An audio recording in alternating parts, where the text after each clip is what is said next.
Welcome in, everybody. This is Too Much Movie Night.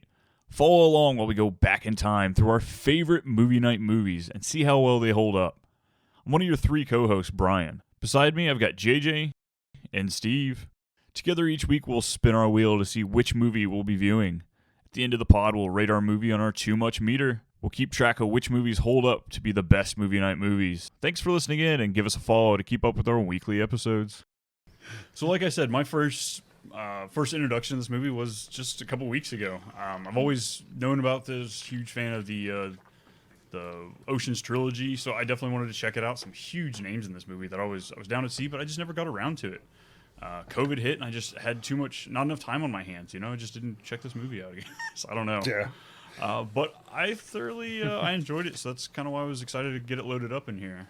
Steve, what was your first interaction with this movie? I think it was, probably the same. Obviously didn't go to movies with this one, because although June 2018, I probably saw this sometime in 2019, when, at home, hanging out, watching it, seeing it come up on some kind of movie channel or something like that, and I kind of watched it, I think, one time, and that was it. That was the only time I've seen it. But huge cast, a lot of people, and I don't know if I was excited to see it just because of all the different oceans and from the 11, 12, and 13, and then 8. I was like, wait, did we just lose people? What's going? Who died? but yeah. But this was the second time that I've seen this. I watched. I did, and I maybe I wasn't impressed with it enough the first time just to kind of like, all right, I'm gonna try to dig into this a little bit more. But now that was it. Not too much. JJ, what about you? I love Ocean's, the whole trilogy. I fucking love them. I'll watch the original 3 movies over and over again. So when this came out, I really was not excited to watch it.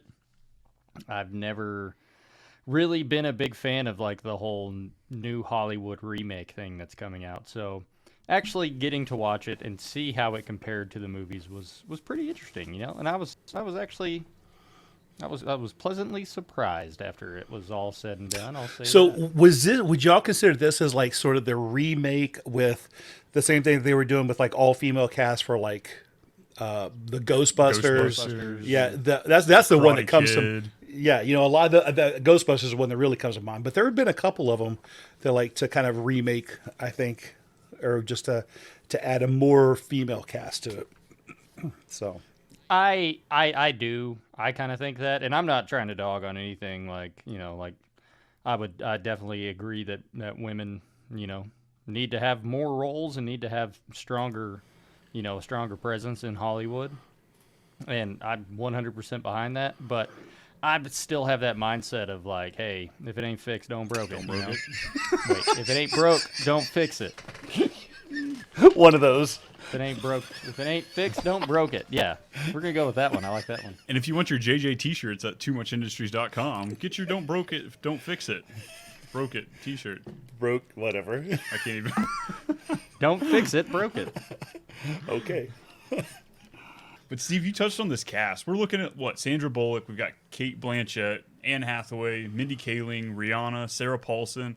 This was Awkwafina. That was my next question. So I actually didn't know who Awkwafina was until a few weeks ago. I saw a movie with her, and I was like, "Oh my gosh, Awkwafina's in this." I was like, "Is that a superhero? Who are you talking about?" And she had introduced me to who Awkwafina was, catch me up to be a little bit more relevant there. But didn't realize she was a name. I didn't know she was a thing. I don't know what is she a comedian? I'm not sure what she's famous for. I don't know. Comedian, YouTube, internet presence, all that fun stuff. Gotcha. Yeah. Hallie caught me up on that because she was like, "Oh, it's Awkwafina," and I was like, "The what?" And she was like, "No, the comedian, the girl from YouTube and stuff." And I was like, "Beats me. I have no idea." I feel like it was kind of out of left field, sliding maybe her in, and then even Rihanna. I loved her in this movie, but she was just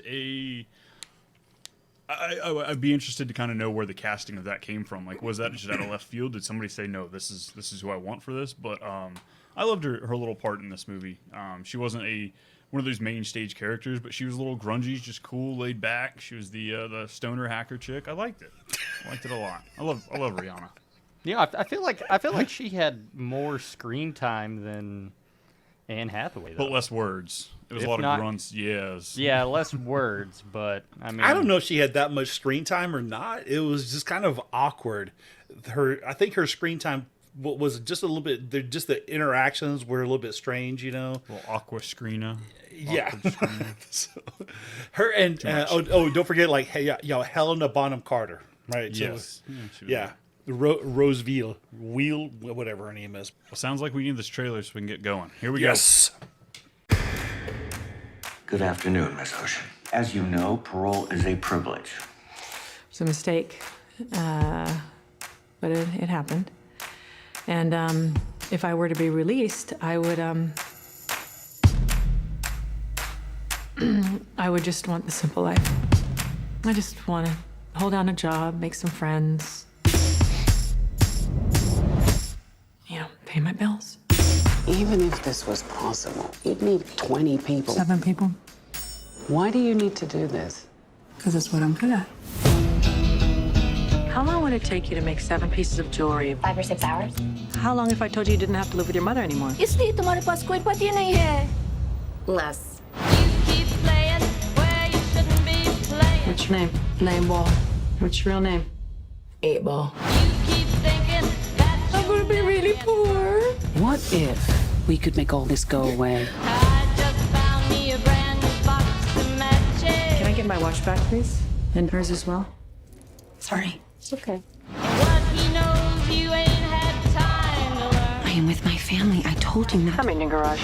Do you want me to tell you how big a job No, is? I'm out. I'm gonna tell you how big the job is. I'll be back before you know it. Can I come with you? This is Mommy's very special work trip.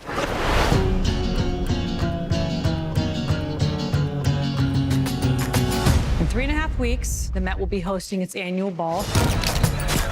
And we are going to rob it. Not the ball itself. On the neck of Daphne Kluger.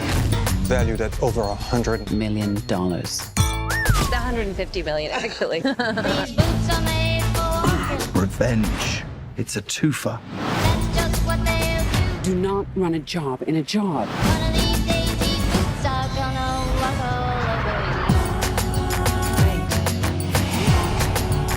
Taylor Swift? Can't we just go to this? Do we have to steal stuff? Yes.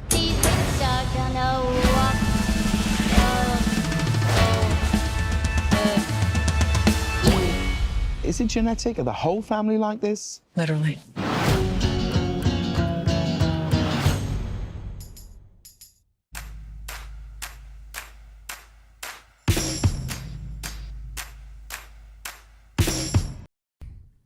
Newly paroled con artist Debbie Ocean, Danny Ocean's younger sister, convinces former partner in crime, Lou, to join her new heist. They assemble their new team. Once famous, now dead-end fashion designer Rose Weil, who owes the IRS, jewelry maker Amita, who vies for more independence from her mother, security hacker Nineball, street hustler and pickpocket Constance, and profiteer Tammy, who fences stolen goods out of her suburban home. Debbie plans to steal the Tresant, a $150 million necklace, during the upcoming Met Gala, using the host, famous film star Daphne Kluger, as an unwitting accomplice. So, Restart. Sorry. Okay, so homegirl's in jail, right? And I kind of, okay, right away I kind of dug her because I liked her when she was like being like really kind of cool. But I will say after she I guess like swayed the parole board, and then her little cockiness walking out and you saw that. Oh, by the way, I got another shipment. You sell them, And I think that her swagger throughout this whole movie, I did not get. I just didn't feel like it came from Sandra Bullock, So I feel like she owns a lot of that. Well, the beginning of this movie was the exact same of Ocean's 11. I imagine they're, playing back to it, but like the whole start is the exact same as Danny coming out of prison. But like her little montage in the store, fucking loved that because she's in the part. Like I completely believed her in that part. But yeah, then she has moments with the fucking Shiv a few scenes later, and she makes a few comments like, "Oh, I'm a badass, but like they're completely unnecessary. We already see she's a badass, and then they're using this poor, the poor like writing of it. I just didn't like some of the lines she had. I felt like she already had that swagger obtained. I think it kind of confused me a little bit because, like, some of the comments that she makes about prison are like, prison is a cakewalk. Prison really wasn't that bad. And then some of the other comments are like, they're terrible. Like, prison was just an absolute nightmare and all this. It's like, so which was it? Make up your mind. Did you have a good time? Did you have a bad time? But I do agree with Brian that the shopping scene, the montage with not the montage, but like that whole like taking stuff and fucking with the people. But awesome. that was pretty cool. The scene inside the store and then the scene at the in the hotel lobby. Smooth. I was like, okay, that's pretty freaking ingenious right there. But I will say she did take a play out of my playbook. She just walked into the hotel, acted like she owned the place, and you can literally go anywhere in a hotel. Absolutely. If you do that. Yeah. When I was out traveling on the road, nature calls. You got to go to the bathroom. Where's the best place to do it? Roll into a hotel. Just either act like you're talking on your phone or just fucking beeline it to the bathroom. Nobody will say shit to you. You go in, take care of business, and you can walk out the door. You go stay the night at Motel 6 and go hang out at the Embassy Suites for their free drinks and breakfast in the morning too. Right. Except I want to say I recall a time where we've tried this, JJ, and we walked down the hall to the right looking for the bathroom, and then we have to walk past the lobby again to go to the left because we didn't know actually where the bathroom was. So that's why you head to the elevator. You always walk towards the elevator first. This is terrible. I can't believe you guys are life hacks, folks. Life hacks. All you college kids out there, we got you covered. Oh, Jesus. You head towards the elevator, scope everything out, and then if you guys are the reason why they lock the doors and say nobody can come in without your key card, even through the front door. Hey, we're keeping security systems tight. We should get a bounce back check for this, JJ. Oh, man. Oh, but, okay. Consultant. So, I also didn't like Lou. Cool. God, it was just like, okay, how much are you going to fucking try to play up again the same thing with like Brad Pitt's character, in that movie, but almost even worse. I think my favorite, as we're going through all these recruits, my favorite... it's gonna sound like a repeat here, folks. You're sitting at home like, Brian, you said everybody's your favorite. Well, most of them were. Tammy, though, Sarah Paulson, this woman's one of the best actresses I think we've got going out right now. She is so scary, like everything about her. I felt like I was watching American Horror Stories with her character in here. It was just intimidating. She's got that resting mom face. Like, I'll bury you in the backyard. I don't give two shits. Yeah, like take your ball outside, and the kid is like, oh yeah, like takes the ball outside. Like, if I was that little kid, like I would have kept kicking it against the wall until my mother was like, "Hey, motherfucker, go outside." But like this kid has obviously been yelled at before. He knows. He fucking goes. He's like, "Yep," grabs the ball, goes outside. Sarah Paulson does a great job. Paulson's awesome. I agree, Brian. She's a phenomenal actress.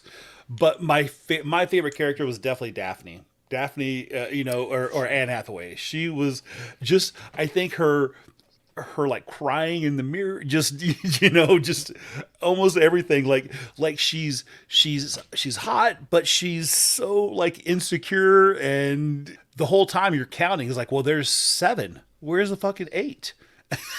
That was the unfortunate part.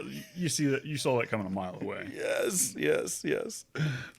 I saw Matt Damon actually filmed a scene for the movie, but it ended up getting cut. So I can't imagine how bad it was that they went with Ruben over what's his name, Linus. Linus. Well, you got to think like all of Linus's scenes in Ocean's 11, 12, and 13 were like cringy as shit. Mm-hmm. I could only imagine that they were like, "Hey, put on your Ocean's face," and Matt Damon was like, "Okay, it doesn't take much, but here we go." And how much did y'all, I freaking died laughing when they walk up on Rose when they first put on, like, hey, we're going to get you to do this for us. She's just sitting there eating a jar of Nutella, just scooping out the Nutella, just sad eating. Oh my God, dying laughing watching that. There was some confused. I was really confused by a lot of some of the plot holes with this, because when they were looking through the books of designers, then they said Anna has to approve her. Anna has to approve these people, and Anna's the one that goes on trips with this girl. Well, who the fuck is Anna? They never even showed who Anna was, but Anna Hathaway. Yeah. So I was like, okay, wait, well, who's Anna? Why did they even bring up that Anna has to approve of her anyway, and that Anna goes on trips with her every year? I was totally lost by that, and they never explained it. I watched this twice, and I legitimately thought they were talking about Anne Hathaway, because at that point I hadn't have the names established of the characters, and I just nonchalant I was like, oh yeah, they're talking about Anne Hathaway. No, yeah, I didn't quite follow that part either. Yeah, and I mean, for the long shot to have this now broke, fallen off designer create this. I don't even know this image that she could be designing a dress for the most famous actress in the world now for the Met Gala. Gala. It's Gala. I forgot about that joke. But I mean, yeah, you could probably make it happen, but how are you going to absolutely swing it with just her meeting with one other person? Right. It's just is ridiculous. We don't have our gala expert here. We'll bring in here Alyssa in a little bit to let us know. But I would imagine they've got these designers months, maybe even a year out ahead of time. Like maybe not, but I imagine it at least has to be a few weeks, if not a couple of months ahead of time. To get the dress figured out, what the dress is going to be, get it fit.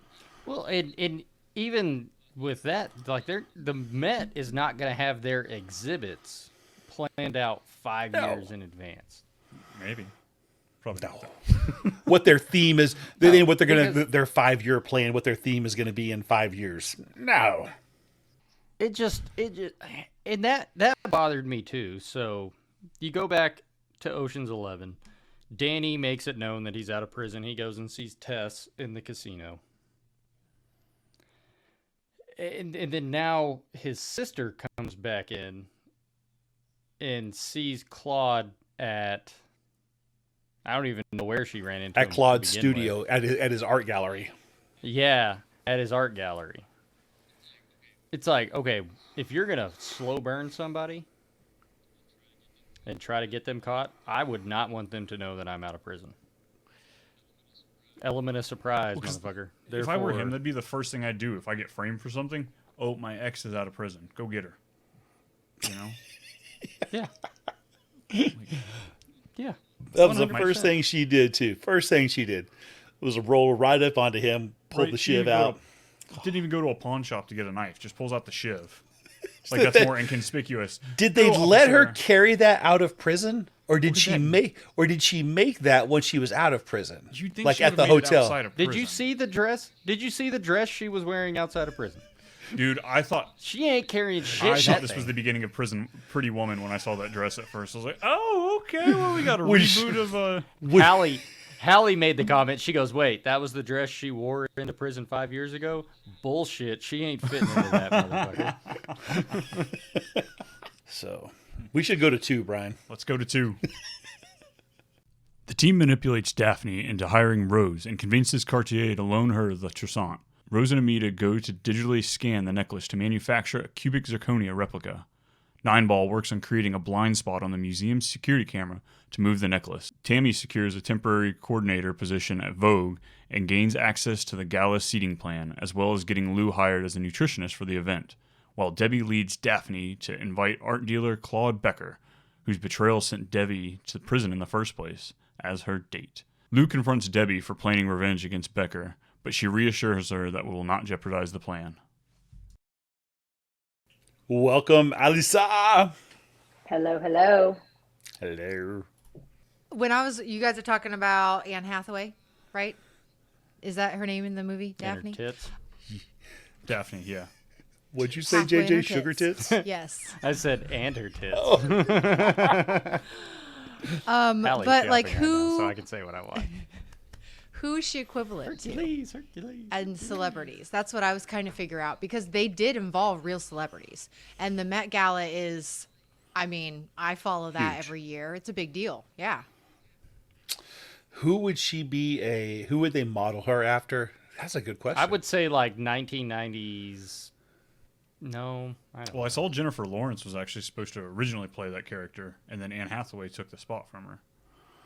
Oh. Which I feel like that's kind of the feel I got was she was playing about that Jennifer Lawrence style actress Yeah. in about the mid 2010s, that like big and up and coming younger actress that's really, you know, all over the place. Kind of even like, well, Katie Holmes was at the table with her because, you know, obviously, but maybe like Yeah. a Katie Holmes type, Jennifer Lawrence type. Yeah, maybe so.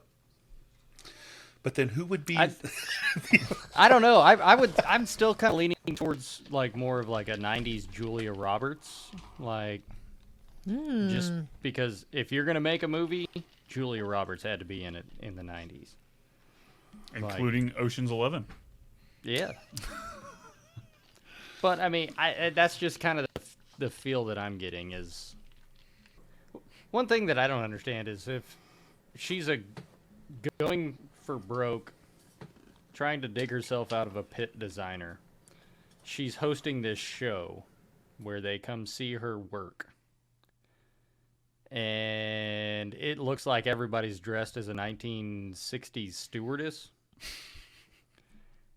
And like even like yeah, you see her eating the Nutella, she's crying. She's like, "This is fucking terrible." And even everybody there is like, "This is the worst thing ever." So how is she going to recover from that into now designing a dress for the Met Gala?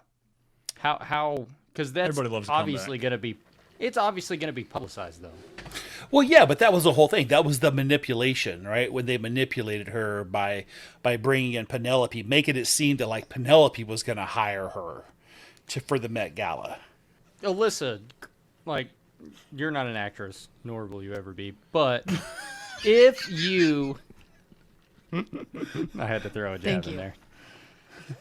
If you were a woman that is looking for a dress designer.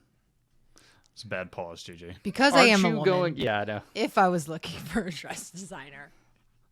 If you're a woman looking for a dress designer, would you not want to see some of her past work? If I was an ego It doesn't matter if you're woman- famous or if you're not. I mean, Like, I yes. would think, yeah. Yes, but if it's someone credible like that, like her name, then if someone else wants it, you want it more, right? It's like when you're playing with your toys, all of a sudden your sibling wants it, but if you put it down, they don't want it anymore. So I think it was the same thing. Like she was jealous because she didn't want the other chick to have her, which young actually actress, the new fits the up-and-comer. Hollywood or, you know, celebrity status. And also, I don't know if you watched the Met Gala, but some of those dresses are hideous. There's always a best dress and a worst dress. So even though like they're big names, people willingly go out there looking like buffoons because of the name. So they may not care as much. Actually, this past year, who's the guy, the lead singer from 30 Seconds to Mars? Jared Leto. He went as a fucking cat. Didn't he go? Yeah, he dressed like a fucking cat this year. Yeah. I did a it was little bit of hilarious. Met Gala looking, and I saw that, and I was like, okay, that's stupid. It was strategic, but that's the whole thing, right? It all hinged on her seeing that news article, somebody telling her about it, her getting jealous enough, and not saying, "Oh, it's okay. I already got this other cool designer, you know, whatever else," because she just like fucking but that again, that was her plan from 5 years ago to count on Daphne, you know, There had to being have been a there plan and B. everything goes. So, There has to be a plan B. She's way And too then the smart, whole and their thing- plan is too elaborate. Like if that wouldn't have worked, they absolutely would have had another way to manipulate her into it. everything else was just like, this is too much. Too much. I love fitting. the Hashtag. camera work though. That whole like, all right, how long is it going to take us to move? Like, cause yeah, it makes sense. You know, moving the camera from the bathroom, security's probably going to notice if it moves a significant amount. So that whole like idea to move it a pixel every few hours for like 10 to 12 days. That was it was interesting how they played that out. I will say I did like the relevancy of her getting on the company website, looking at the directory, and then being like, all right, we're going to Facebook stalk this dude, figure out what he likes, and then I'm going to build a fake website around it that also hacks in and links to the like camera and his shit. Like, that was actually pretty good and pretty accurate. The old guy in the Kit Kat stuff. photos. Yeah. All right, well, let's go to section 3 and works. find out more. When Rose learns the Trisant can only be unclasped by a special magnet carried by Cartier's security detail, Nineball enlists her younger sister Veronica's help in creating a duplicate. At the gala, Luce spikes Daphne's soup, causing her to rush to the women's bathroom. As the male guards wait outside and Daphne vomits in a toilet, Constant deftly removes the necklace from her neck and sneaks it to Amita, who splits it into smaller pieces of jewelry into the kitchen bathroom. When Daphne reappears with the necklace missing, the museum is sealed in search of the premises. It ends when Tammy finds the duplicate necklace just as Amita is about to be caught. Constance slips the Trisant pieces into the team to smuggle out, and Debbie plants a piece of it on Becker. After the heist, Daphne joins the ladies, revealing that she already knew about the robbery by analyzing their actions. She asks for the 8th cut in exchange for saving them from jail. I feel like we skipped a fuck ton right there. Actually, not a whole lot. I mean, we didn't miss a lot, but I feel like it was a long chunk of the movie. I mean, I don't see you convincing a bank that is holding a $150 million necklace to pull it out of the vault so you can see it in the daylight. Yeah, that was a stretch. That was a very big stretch. That's the only stretch you've seen in this movie?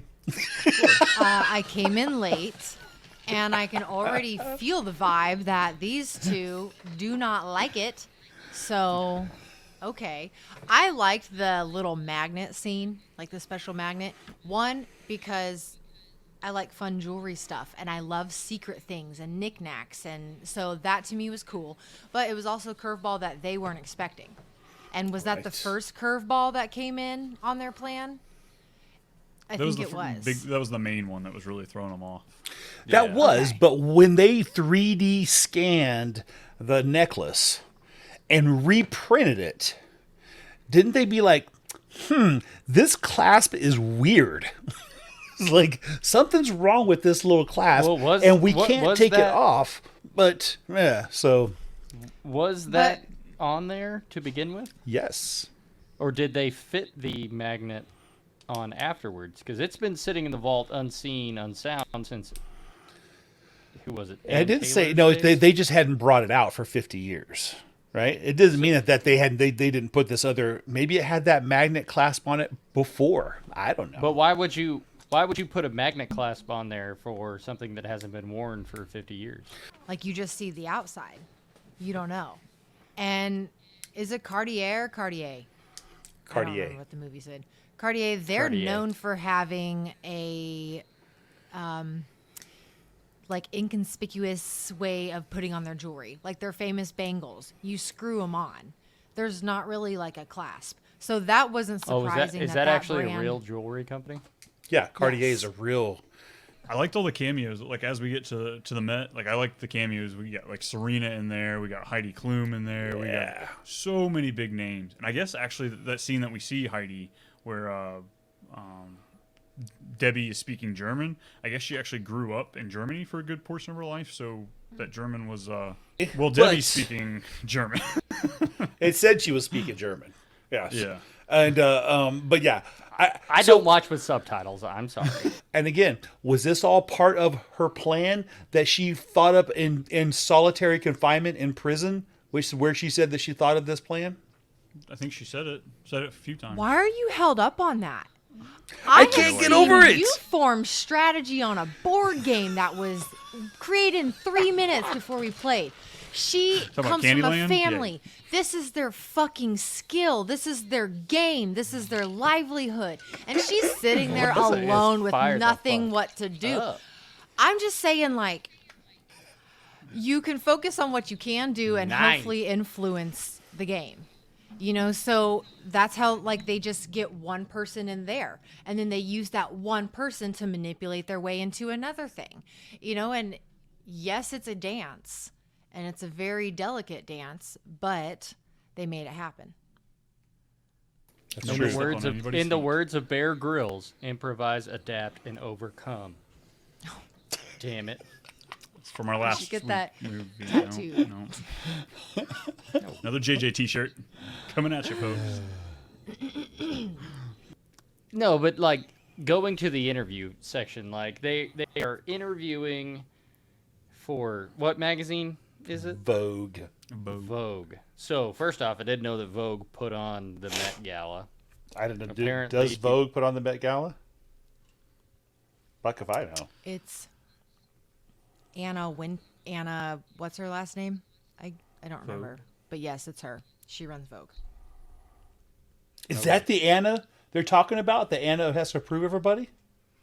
Anna Wintour. Yes, she's like the lady with the bob cut and the glasses. Puzzle pieces getting that was put actually together. her.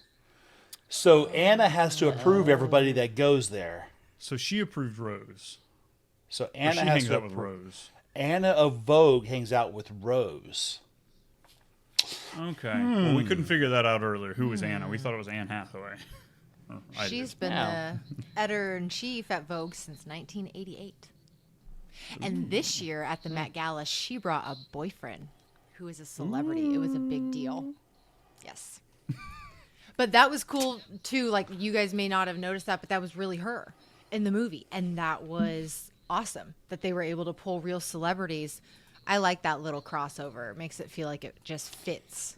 Is she a celebrity being editor of Vogue? Probably not to in a our certain circles. crowd, yes. Important people know her. But, like, okay, going back to the interview, Tammy interviews for this job, and the girl that's interviewing her is like, well, you know, you're overqualified. Like, okay, way to dress up the resume, first off. We obviously know that they're faking that shit. But I don't understand how they're obviously going to give this new hire girl who is overqualified. If I'm an employer and I'm looking at somebody that's overqualified, it's like, you left your job for a reason, or you were forced out. What is that reason? I need to know, because you do not deserve this position. You're now getting underpaid for the work that you're overqualified for. Something is up. As an employer, I'm going to be thinking about that, especially if you're working for a big-time magazine or whatever the fuck Vogue is. You're going to be thinking about this shit. And you're not going to put the new girl in charge of the Met Gala. Right. Gala. Not only that, but here's a new girl here's a new girl with probably very little fucking work history because she's a criminal.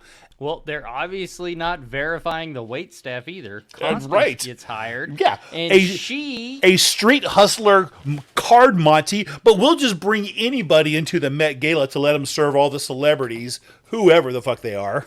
You got the two teenage boys that are like talking about sneaking away to go smoke pot on the dock. Like, I don't know. And we'll just hire a nutritionist based on the I guess the recommendation of a person who we didn't even check their credentials, but we're gonna hire a nutritionist based upon her recommendation. Yeah, and it's like this nutritionist. It's basically like, hey, Stacy, the new girl knows a nutritionist. Yeah, hire her. Bring her It's on. okay. Bring her on. Yeah, we're fine. Just put her on the books. That's fine. Put her on the books, yes, because we need a nutritionist. So yeah, but that was all part of fucking Debbie Ocean's plan. This is or Plan as B. they said, the biggest party of the year inside the United the States. Most exclusive. But we're just going to hire street thugs, street criminals, and everybody else to come in there and hang out with them. It's exclusive for the guests that come, not for who works there. Come on. Got to hire all sorts of folks. All right, I got a challenge for you then. Fucking apply to work that shit next year, Brian, and see what happens. No, I got to wear pants. I'm not wearing pants, man. I'm a shorts only kind of That's fella. fair. You saw my wedding. That's fair. Barely got down the aisle with those things hiked up past my legs. You know? No. Oh my. No. That's fair. I knew I should not have asked you that. But back to the heist here. So we got Anne Hathaway. She's sick. She's yuck. She's throwing up. She's heading in there.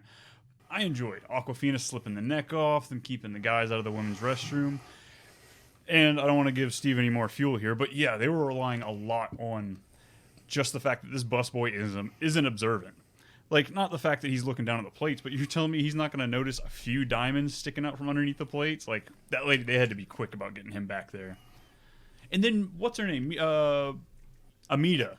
Amita takes it from the tray into the water, pulls it out in front of everybody, and rinses it off. Why'd you put it in the water? Why'd you put it in the water? Just take it from the tray in your pocket. So you get a little carrot in your pocket. Big deal, girls. My biggest hang-up is still the bathroom. Yes! The camera's coming out of the bathroom. First off, like, oh, they can't see your face. Okay, well, first off, I said first off again. But like Alyssa said earlier, like Alyssa said earlier, you're known for worst dressed, best dressed, whatever. Everybody is showing up in a different outfit. You're not going to be dressed the same as somebody else. Hell, even Claude is showing up in his fucking Duke of Dickness outfit with his sash and little fucking badge. Like, what kind of douchebag are you? That's the official name of it, though, really. I mean, Duke of Dickness. It's fitting, but you're going to have pictures of this lady walking in her black and gold dress, and then you're going to see her come out of the bathroom. You don't see her face, but you see the dress and the blonde hair. And so they're obviously going to know, which they end up finding out, like, oh, this is What's Her Bucket Ocean. Well, she never actually goes in the bathroom. Yeah. She's just standing outside. And she does that on purpose, right? the She alibi. she does it on purpose to be on camera the whole time. But the whole time. But she's just sitting there, and they have magically turned the bathroom into a jewelry studio. We're gonna That was so cool. fold this was thing so down, cool. open this up, and just like, and I got all of my shit there that I need. Now, one thing I was kind of surprised never came back to. We kind of rolled right over it. But Sarah Paulson, what was her character's name? Tammy. When Tam pulls the necklace out of the ocean or out of the water, you don't think they would have looked at the cameras to see that the necklace was already in her hand? Because like you're not balling that 6-pound diamond up attached to her knee. I was like, all right, that's the They first talk thing I'm about doing it. to check that. They talk about with the necklace, you have a 6-man security team led by these two people. We only see these two people for the 6-man security team. Mm-hmm. I never heard about I don't remember the 6-man security team. I just remember them saying that they hired these two guys. I thought I remembered a reference to the 6, but yeah, maybe so. Well, it may not have been a 6, but they said a whole security team. It was just the two, led by these two guys, ex-Mossad, whatever, assassins, such and such. Yeah. Well, and what I didn't figure out, the guy who checks out the necklace there at the end once it gets returned, why didn't he go? He can authenticate the necklace all night long. Every hour, top of the hour. Have him go check out. Necklace is still good, folks. We're good. $150 million? Yep, you're going, buddy. Yeah. No kidding. We pay you $40,000 a year. That's your salary. You're going. Right?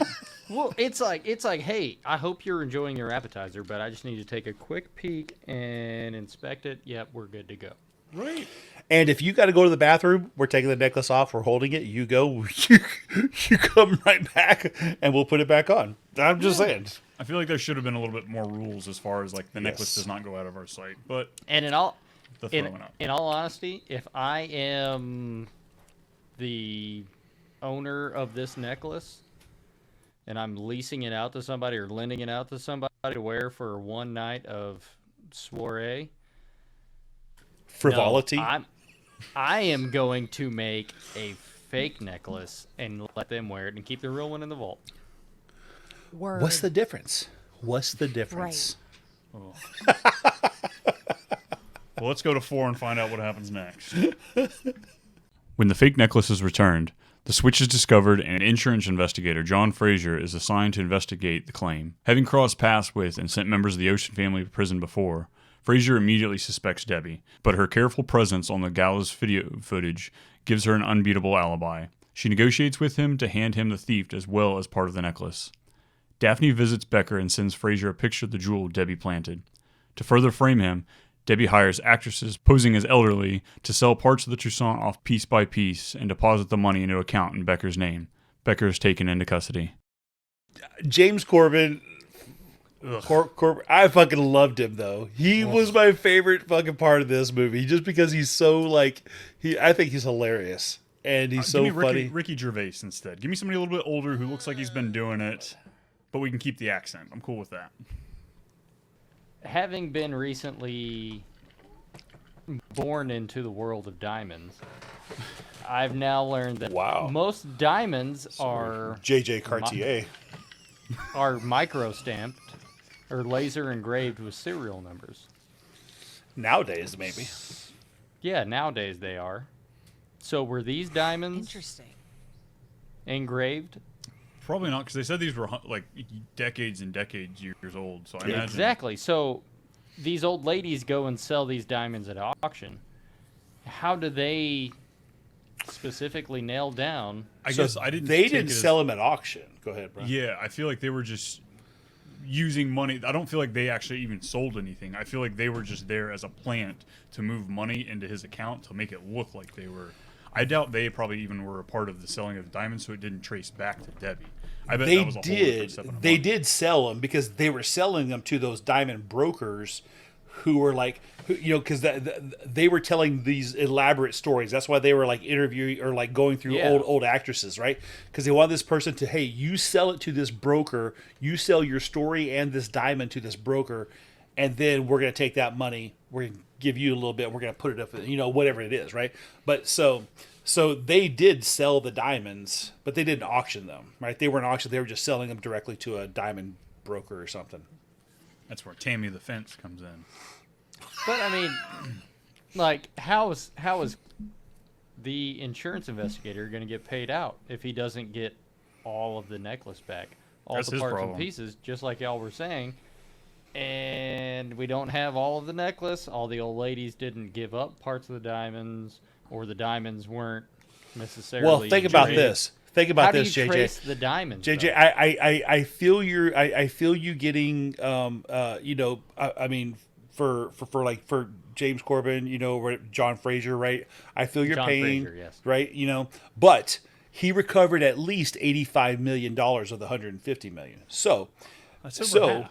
It's over half. So he at least saved the insurance company. Instead of paying out $150 million, maybe they now only have to pay out $65 million. So he probably gets paid a little bit of the rest of that, right? Because they didn't pay out a little bit. So maybe he does get a little bit from that. He gets a cut of the 85. So what happens to the old ladies? They're gone. They go to see Tom Brady in the Super Bowl. Yeah, well, Didn't you I see know that? they're going That's to go right. I forgot to touch on it earlier. So she walks into Lou's place, making this whole discovery, like, ha, you guys are caught, give me an 8. She makes a comment as she walks in, wow, this must be a bitch to heat. They make that comment 3 times in the movie. I only heard it twice. There was 3 times? Yeah, Debbie makes the comment once, and I'm pretty sure Awkwafina says it once too. But I don't get if there's like some joke from the previous franchise, what that was, but I just thought it was funny that they did that multiple times. Unless it was just supposed to be in there once and they just didn't cut it. I mean, maybe because Lou says it when they walk in the very first time, and she's like, wow, nice place. She's like, yeah, it's a bitch to heat. I didn't know Awkwafina said it too. Oh, it must be hard to heat. But yeah, I did notice that like she said that too, which I thought was pretty funny too. She's like, oh shit, that must be. I guess it was just because of the openness of it and the way that like the high ceilings and the open, there's nothing to keep the heat in. So I don't remember them dropping the jewel in his pocket during that scene. Debbie did. Yeah. Debbie Ocean did. Yeah, Debbie slips it in there at the bar when she walks by him. When she bumps into him, and he like kind of turns around and is all confused, like, was that? He's like, it? I know He's her. like, I think I just saw you. Okay. He sees that like shouldering all the way down her back because that dress is just showing it all. Low cut. He's like, I know that angle. Ow. She dropped it right into his douche chute. But yeah. Anyway. So like, why did she have to dig it out of him? And then when she took the picture, that sounds real weird. Right. Well, I mean, dig it out of his jacket, and then took the picture of it, and she sent that off to somebody, right? I guess whether to Debbie or then to Debbie. To somebody else, right? And then it goes to James, so that way he can get the search warrant to go arrest him. But did she put it back into the same pocket, or did she leave it on the tie and then uncuff him? I took it as she left it right there. Distract him for the night. That's kind of how I took it. Hey, I'm going to leave it here so any idiot cop can come across and find it. But just to make sure he's gonna make sure he's well peed and he's gonna be tied to the bed for the rest of the night. We got an empty bladder. He's good for 8 hours. Well peed. Well peed. Isn't that the term? But I mean, I just don't. That whole scene drove me crazy because they're sitting on the couch. She's already down in her, skivvies. Yeah. Nighty skivvy things. Lingerie. And he's still fully dressed, like ready to go, like, so what are we doing here? Kind of thing. And she's already half naked. It's like, dude, come on. Like, maybe he's trying to be a gentleman. He's letting her make the first move.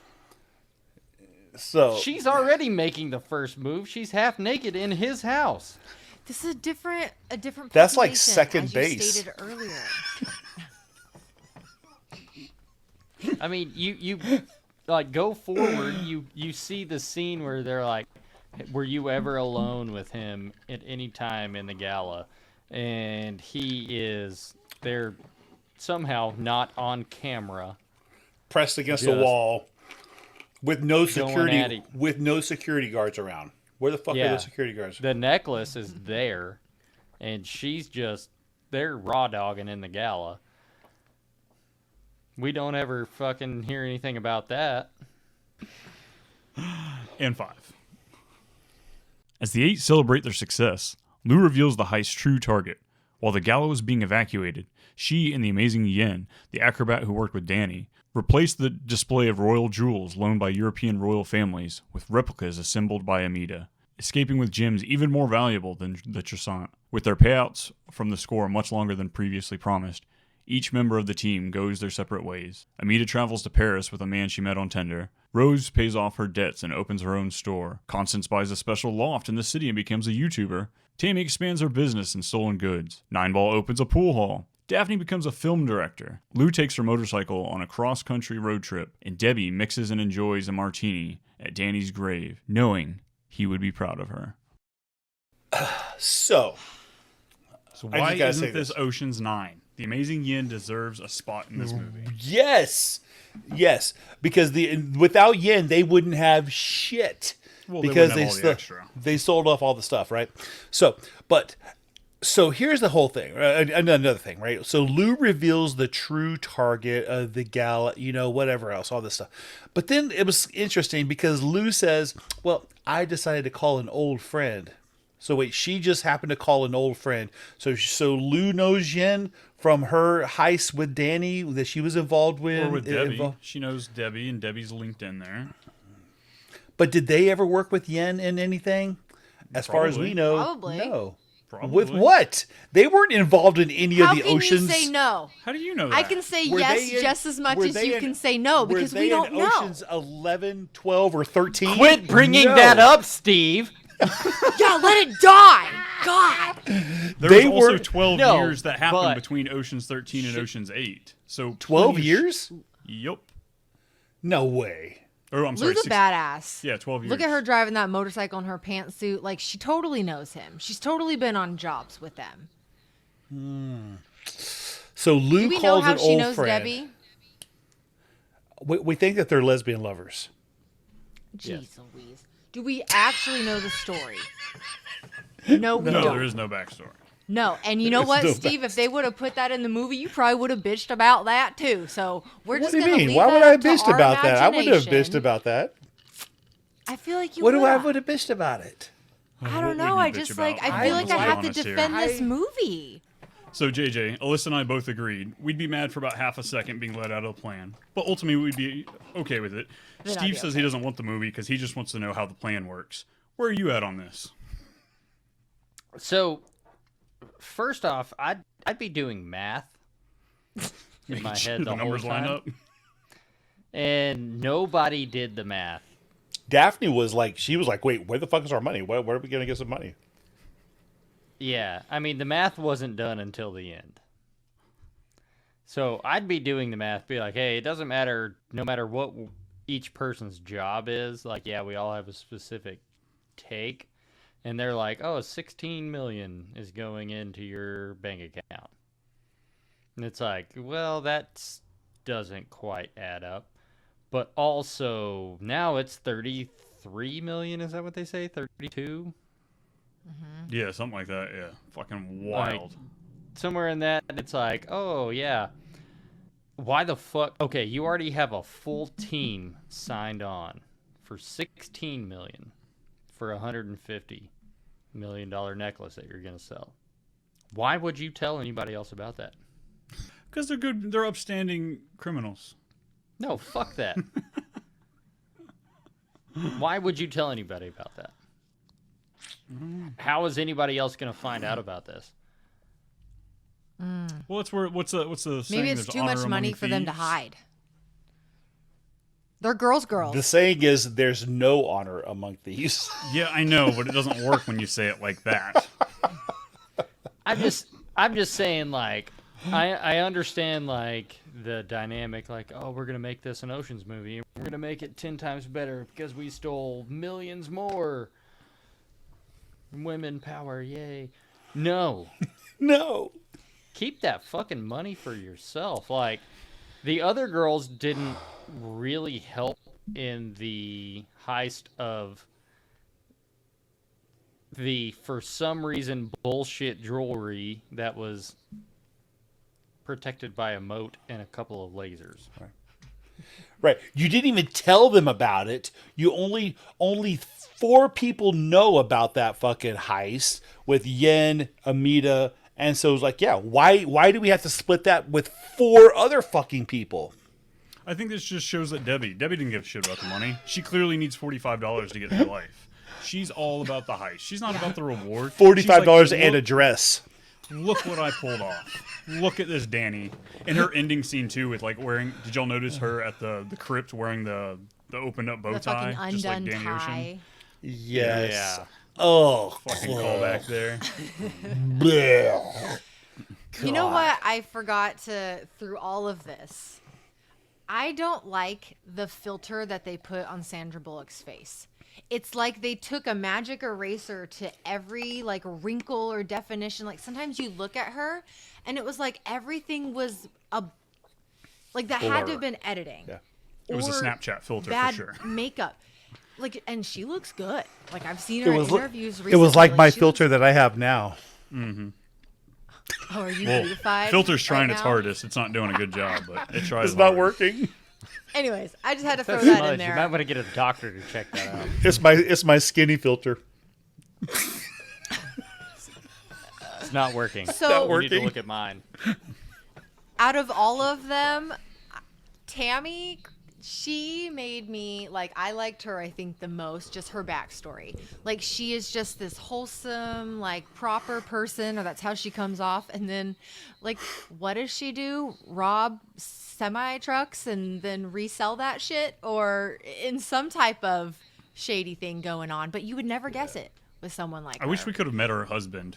The fact that she's playing off that she's got all this shit in the garage, like, I want to know, like, how simple is this man that he can't put together? My wife's a bit of a klepto. It's just eBay. Right, yes. Gotcha. Just eBay. Oh my gosh. Like, it's 2018. No one's using eBay anymore. I thought the Amazing Yin portion was fun. It was a fun little cameo tie-in. Gave us an excuse to bust him out. I'm not saying it was an unnecessary aspect that they came away with all those jewels, but at this point, I think I would have been okay with just how the movie ended, minus that. That was just a nice little cherry on top they threw. But all in all, it was a fun surprise because I feel like the big cliffhanger was that Anne Hathaway was Ocean's 8. Everybody saw that coming. She made the comment, Debbie did, that there was only 7 of them. That's all she needed was 7. The freaking movie's called Ocean's. So we knew what the big reveal was. It really wasn't that big of it, but I feel like this was that kind of making up for the fact that our big reveal was actually nothing. I agree. But I honestly didn't like that whole thing of like, well, here's what we actually did. Like behind all of y'all's backs with the whole Yin and him doing the whole thing and sneaking over and showing this stuff and just like, and that with Amita we like made all of these other jewels and it's just like I really didn't care for that. Like, again, why not tell everybody else that? Why make it a surprise? But then that wouldn't have been as good of a plot story, I guess, For sure. But then their whole, like we talk about, like go the separate ways. I think I thought it was funny that like she took her guy to Paris because now I was like wondering like, so you got all this cash, or maybe they're not even cash, right? Because I don't know how long maybe that's what it is. I don't know how long it takes to turn diamonds into cash and then clean it to where you can really pay off your debts of $5 million or whatever she was in debt, like Rose was in debt that much, and get her passport back and now buy a place and open a store. How do you clean that much cash that fast? I don't know. No, first off, how does Rose get back into the United States to go to the Met Gala? She has no passport. By owing all that money to the IRS with no passport and all that, but yet she is seated at the fucking dinner table with him.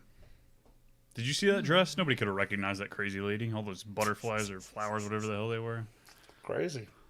What the fuck did they do? Put her in a dog crate, fly her in like below deck on a fucking 777? No. And I guess it was like, how weird that like, okay, yes, Amita goes off to Paris, Nine Ball buys a shady fucking pool hall. What do you mean shady? Best way to wash your money right there. Best it was way to wash your money. It was a shady pool hall, whether you like it or not. Have you ever been to a non-shady pool hall? No, I think it's just called a pool hall. Then it's just you're right. Okay, probably a little bit of oxymoron calling it that. But yeah, but then Tammy takes her garage and now she has this huge warehouse of stolen goods. And then, I get Daphne becomes, I was confused, right? The whole Daphne becoming the filmmaker. I like what you said. Because it's like when this girl was sitting on the bike. Now, I didn't see the credits, but I really wanted to. Who is the fucking girl? I swear to God, it looked just like Anne Hathaway sitting on that bike. I thought it was CGI. I figured they just CGI'd Anne Hathaway's face on somebody. That was crazy. But then I hated Lou. Lou bought a new motorcycle. Like, what the fuck? It was like, okay. Well, that's what I mean. I hated Lou. I hated Lou's character. I hated Lou. Cate Blanchett fucking was... I mean, not that she was terrible, but it was so bad. I don't know what they were trying to hit. I kind of talked about it earlier. Like, there was I don't know if it was a stereotype they were trying to hit, but they very much made her... I don't want to say make her look like a lesbian, but, like, I felt like that's the vibes that they were trying to put off. And whether she was or wasn't, it's fine. But, like, they very much pigeonhole her into, the rough and tough chick. She's really quiet. She's mysterious. She's got a leather jacket. She rides motorcycles. She doesn't wear dresses. And she like we first see her, she's sitting in the back room of a club watching young Asian women pour water into vodka. 3 fingers. 3 fingers. Yes. Yes. Least favorite, though. I'll agree there, Steve. Least favorite of the Oceans. Yeah. Why are you trying to push that narrative onto her when she could have had, I think, a lot more of a story behind her? Other than that, they just play her off as the quiet badass. Maybe it's going to be the spin-off Ocean's 8 Tokyo Drift, and it's going to be about her. But then fucking Debbie just going sitting there in front of her brother's thing, pouring a martini. It was just like, oh, this is so bad. So bad. It was just like, this is, yeah. I mean, this is an homage at this point. This is just tacky.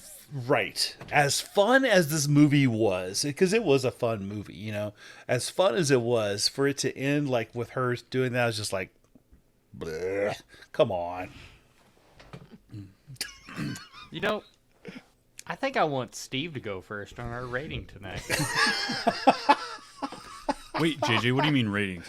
Oh, you're talking about a too much meter. Oh, snap, everybody. Well, if you've made it this far on the podcast, you have made it to the too much meter. If it's your first time listening to the podcast, you're sitting there wondering, what the hell is a too much meter? I've never seen one of those. Well, folks, hold on to your seats, because with every movie we do, we've got to tell how great it is. And we do it on a 0 to 8 slice movie, like a pizza.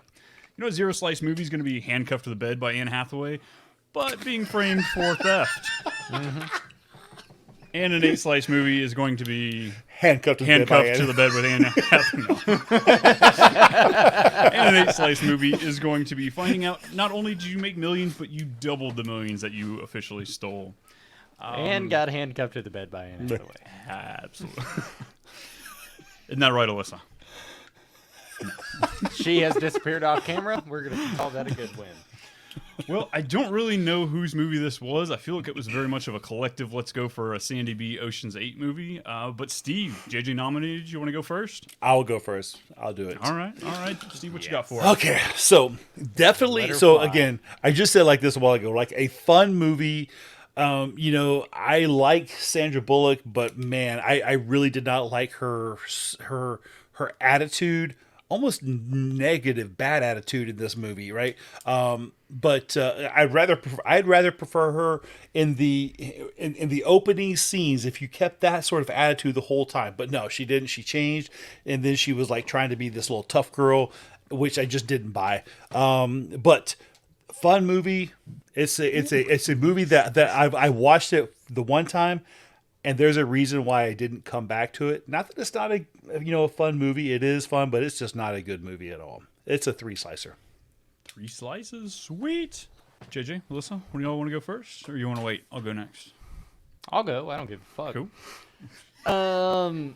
This was my first viewing of this movie, and I watched it once. I went in with the expectation that it was a remake of Ocean's 11, or any of the Oceans 12 or 13. I just, I didn't really expect anything different from this movie. I knew there was going to be a heist. I knew there was going to be some stretches in the heist, and I knew that there was going to be a twist at the end. Every Ocean's movie has it. It is what it is. I don't really like the way that they didn't explain anything about Danny Ocean, other than the fact that he was just dead. I mean, it was like, yeah, Danny's dead. Does anybody know what happened? Nope. Is he still alive? We don't know. It is what it is. It's Danny Ocean. We'll call it good at that. But we're going to show his face in a picture sitting right there on the desk. It was just that there were a lot of loopholes. I feel like it was stretched out a shit ton. You're trying to make something work. It's not really working. I call that milking a dead horse. And can you milk a regular horse? That's the metaphor, Brian. I like it just didn't work for me. Was it a fun movie to watch? Yeah, because it's a heist movie. I love heists. Man, like, get me going on those, like, different ways that people think to rob things. That's great. But as Steve has implied this entire podcast, what the fuck? What if the plan didn't work? Was there a plan B? We don't know. What if plan B didn't work? Was there a plan C? There had to be about plan A through Z26 to the third fucking multiple times. Too many fucking things could have gone wrong in this. It depends how drunk I am. Probably not, but if the missus wants to watch it, I'll watch it. I'm going 4 slices. 4 slices. Sweet. I'm taken back because I don't see 3 and 4 being horrible movies. Like, that's 50%. We didn't say it was horrible. We said it was a fun movie. It was enjoyable. It was fun to watch, but it wasn't a 0.5 or a 1. It was a fun movie. Well, Alyssa, why don't you go ahead and tell us what you think I will add, it does not live up to the original Ocean's trilogy. No, of course not. Nothing will live up to JJ's love for the Ocean's. The trilogy sucks, though, because you have to include Ocean's 12. I'm just saying. Ocean's 12 was god-awful. 11 and 13 were dope. Didn't like 12. 12 is good for one reason, and that is, I hate myself for saying this, Matt Damon's lines of quoting Kashmir from Led Zeppelin. It's the only reason that movie is good. Anyway, so I haven't seen any of the Ocean, so I have nothing to compare it to. So maybe that's what kind of brings me in with a blank slate. But I was going to give this movie a solid 4. It's not the greatest thing in the world, but I don't think it's terrible. It's not a 1. It's not a 2.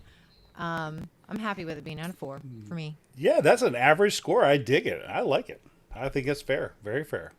I mean, and I was just shocked because my remarks are just a little bit different than y'all's were. So I was really expecting you guys to be like, this is a 1-er. Well, let me go ahead and throw my score. Brian, you're up. This is interesting. So looking at 3, 4, and 4 up on the score, like I said, seeing this movie for the first time the last couple of weeks, I was pleasantly surprised the first time I watched it. Movie kind of fell off my radar. As I've gotten older, I finally realized, Hollywood really just does remake, sequels, and reboots. And that's kind of what this movie was. It was a reboot. It was also a sequel while also being a spinoff. So, we had a lot going on in here, pulling from the previous Ocean's trilogy. Now, I love the characters. Each and every one had a very interesting portion in this movie and cool what they added. All in all, it's fun. And I feel like that's my big takeaway in movie night movies is I enjoy a great written movie, great acting, great score, all that fun stuff. But sometimes it's movie night. I want to turn off my brain a little bit. I just want to chill and sit. And honestly, I love the actors in this movie. So with all of that bouncing around, I feel like this movie honestly has a 2-slice scale. You could easily, I feel like, almost stretch and argue all the way up to a 6, while also arguing as low as something like a 4. So I'm going to kind of go right in between it. I think this is an above-average movie. I don't know how many times I'm going to go back to this but I see it just over an average movie. And I'm going to give it a 5-slice movie. Wow. The softy. Brian. I love my that was like a Santa you guys Claus know, gift. He said it himself. Brian has a hard-on for Rihanna, so that's why. That'll do. She's my girl. So with my 5, JJ's 4, Steve's 3, and Alyssa's 4, it's going to come out to a 4-slice movie. It is a solid average movie, and our only average movie at that. This movie is not quite as good as Kick-Ass, The Watch, or Rush Hour, but it's better than Commando, The Great Outdoors, and Spies Like Us. Definitely not Spies Like Us. I'd watch this before Spies Like Us. Yeah, another 10 years onto my age, I'd probably fall back on the Spies Like Us. There were some definitely some definitely not as good as Spies Like Us or Commando. This is not a good movie at all. This is not better than Commando. It's an average movie from the Yes, score. you're right. It is not better than Commando. That was a question mark at the end, not a statement. Oh. Not better than I'm ready Commando. for that 50th episode for us to be able to go through, or for you guys to go through and pick at them. Well, everybody, I had a grand time with this movie, Ocean's 8. Steve, Lisa, oh my God, sorry. Steve, Alyssa, JJ, it was a great doing there. We're going to have to restart that because I'm going to need to recover from that. Oh my God. It's Steve and Lisa, that's how it works. Yes, that's true. Yeah, it is. All right, guys, we're rolling out of here. A great, well, let's call it an average movie at Ocean's 8. Alyssa, JJ, Steve, what a great time we had. Next week we got Chick Flicks. Y'all pumped? Chick Flicks. Chicken dickin'. Find us all over Spotify, Apple Podcasts, and we are going to be all over YouTube and YouTube Shorts here, folks.